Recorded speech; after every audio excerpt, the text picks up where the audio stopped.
It's as if I went to sleep for a year, and when I woke up, the world's fallen apart.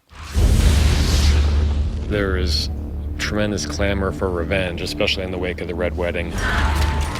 Catelyn Stark's death, Richard Madden and Una Chaplin. That moment, I knew it was coming, and it ripped me up inside. I cried. I actually shed a tear I shed a tear. All the performances were extraordinary, and it was very emotional to do. It's sort of, where do you go from there? Some of the most shocking and mind-blowing scenes of the entire series come at the end of this coming season. Some very bloody confrontations. I know how important the Red Wedding is to so many fans of the show and the books, but we pick up the pieces and top it in many ways. This is definitely the most dangerous season for Tyrion. It seems like almost every episode he's in jeopardy of getting his head removed from his shoulders. Tyrion has never been faced with this much public humiliation because he usually has an answer for it. I've talked myself out of 1,000 dark corners, Podrick. I don't think I'm talking my way out of this one. He's usually center stage, and he usually is better at it than the people around him. This time around, he's left as an audience member. I'm guilty of being a dwarf. There's no boundary with her and Tyrion of inflicting emotional damage. She's quite happy to do it. You've always pitied him. Our poor little brother. He'd kill us all if he could. Tyrion and Jaime definitely have a love that Tyrion doesn't have with the other members of his family, and he helps Tyrion a great deal this season. Careful. I'm the last friend you've got. My favourite character is Bronn, Jerome Flynn. I really like Cersei because she's just a fantastic character, and even though everyone hates her, you kind of love to hate her. Jaime Lannister. He's complex. The thing that Nikolai has is this incredible charisma. He was born to play that part.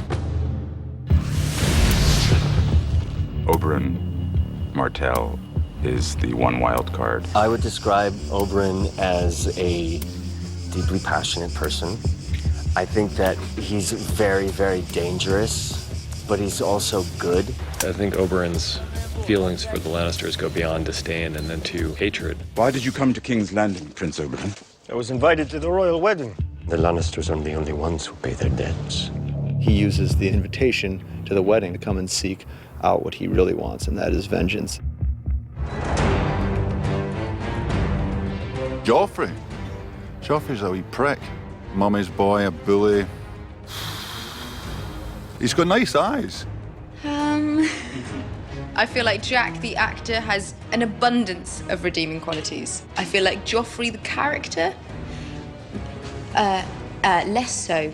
He's kind of always sits like squiffy on his chair. And he's like always picking it at the handle, and he's like, I am the king! Joffrey, I mean, clearly the last person on Earth you would want to have any kind of power. I broke Stannis on the Blackwater. Pity you weren't there to help, Uncle. My apologies, Your Grace. I was rather busy. Busy getting captured. It's the best fun to play such a hateful or hate-inspiring character. Just to get the reaction out of someone is it's very satisfying. It's nice to, make people hate you. A royal wedding is history. The time has come for us all to contemplate our history. In terms of the challenge of the wedding, it's the entirety of it. It's the totality of a massive scene which takes up about half the episode. It was like shooting a short film in itself, actually. I was shocked by the sheer scale. I really have never seen anything like that in Game of Thrones before. I would find it very hard that I would have a wedding ceremony replicated like that again in my career. It was majestic, it was shimmering, and it just looked pristine. I think that's what Joffrey likes. He likes really something ostentatious and grand. The great thing about this show is they like to put you into atmospheres and into environments that conjure up certain feelings inside of you when you're playing the scenes out. Your imagination is kind of fueled, it's all there.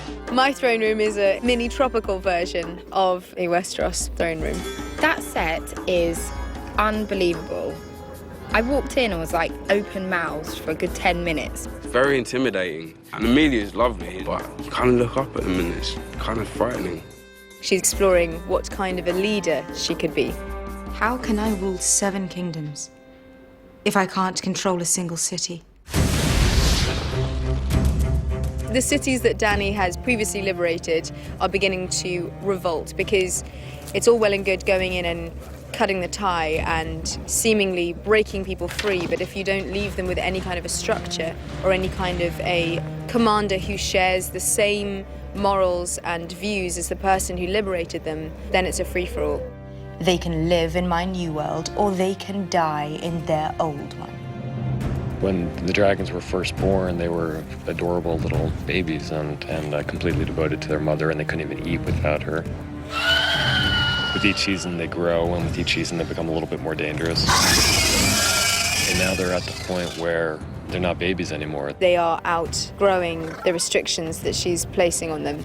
She's always feared it. I mean, for goodness sake, they're dragons. They've killed her enemies. What's going to stop them from killing anyone? Because they're dragons in a non-dragon world. They're dragons, Khaleesi. They can never be tamed. I think it's kind of a symbol of her losing control of herself and losing control of what she's doing. And the thing that I got most excited about is Jon is not the same man from season to season. There's too much that's happened to him, too much that's gone on and that he's had to learn from. We find him in season 4. He's in a very bad place as far as how he feels he treated Ygritte and his honour because of that. Not only breaking his vows to the Night's Watch, but breaking his vows to her. He's in a lose-lose position, really. But he has to make good. You've done nothing wrong. I've done plenty wrong. He's reunited with Sam, which is a good thing, but their relationship's changed. Sam and Jon's relationship this year is as even and equal as it's ever been. There's more confrontation between them this season. You're a wildling girl. She's one of the raiders. She's not my girl. Ah, but she was, wasn't she? It's a very different relationship we find themselves in, but still a loving one, still a caring one. And I think without Sam, Jon would crumble. Oh, that's an easy one. Involves prosthetics. No, it's a big man. Go back and find your clothes, Hodor. One of the most terrifying things I've ever had to do was the opening shot of season 3. They wanted to get this feeling of something being behind Sam and something in pursuit of Sam. So they decided the only way to achieve that effect was to chase me on a quad bike through the snow. And they had a guy running alongside saying, the only reason I'm here is if you fall over, I'll get the quad bike to stop. I went, thanks very much. I don't know what they're paying you, but it's not enough. Sometimes greeting CGI wolves is a strange experience. It's this big green sausage dummy shoved in your face and you have to treat it as if it's your lifelong pet and love it to bits. It's very odd. The most weird thing I've had to do this season is to bite off a man's ear and spit it in his face. The first time I walked into the Castle Black set, I thought, oh my God, because until you step into it physically, when it comes out of your head and into the real world, it sends chills down your spine, really. Chopping off Theon Greyjoy's companion was probably quite OMG when I read that. I was like, whoa, really? Every day on this show is an OMG moment, really, because there's always surprises in it. You're always in a really cool location, or you've got a great prop, or, the set is incredible. The thing that's amazing about the places we shoot is you just don't know what to expect. So you turn up and you're like, wow, this is so much grander than I could have expected or could have ever imagined. The biggest OMG moment is when you think you're nearly finished and then you've got 5 hours to go. Well, Nikolai and I tried to do a dance number walking down the steps of the court. We thought it was fun. And the extras were all laughing and dancing. But the crew was really tired, and I don't think they responded. And then we just heard from the 80s, like, still rolling, reset. Whenever Maisie's around, there's usually a lot of sleepovers, and we do a lot of knock and runs on people's hotel doors. You'd see Dame Diana Rigg playing backgammon with Daniel Portman, and See Lena giving a massage to someone and everyone's just chatting and joking around, and that's a really nice moment. Everyone else gets the badass quotes. I think the best quotes are Bron's quotes. Any line he has is witty and intelligent and hilarious. You don't fight with honor.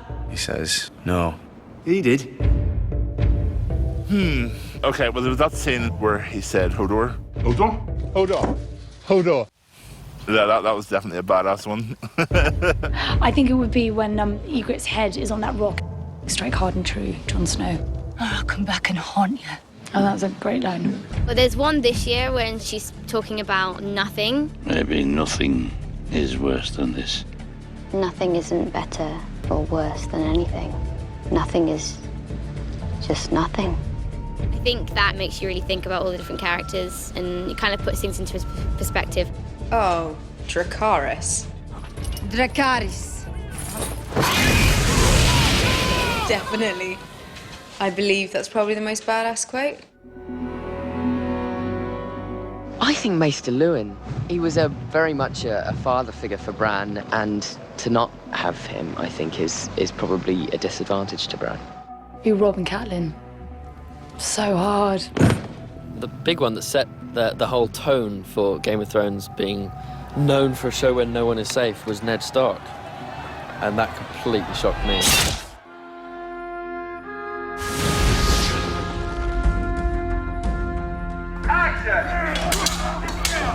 I think as in previous seasons, there's a build. I think what makes this season different is that things really get going much more quickly. It's more thrilling throughout than season 3 was.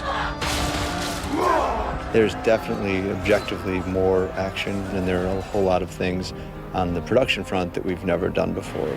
Everyone's kind of now loading the guns, loading their arrows, sharpening their knives, and it's just ripe. It's not building towards one specific climactic event. There are more climactic events in season 4 than there have ever been before. Every season up until now, it's been episode 9 has been the big episode. Season 4 is just very steady.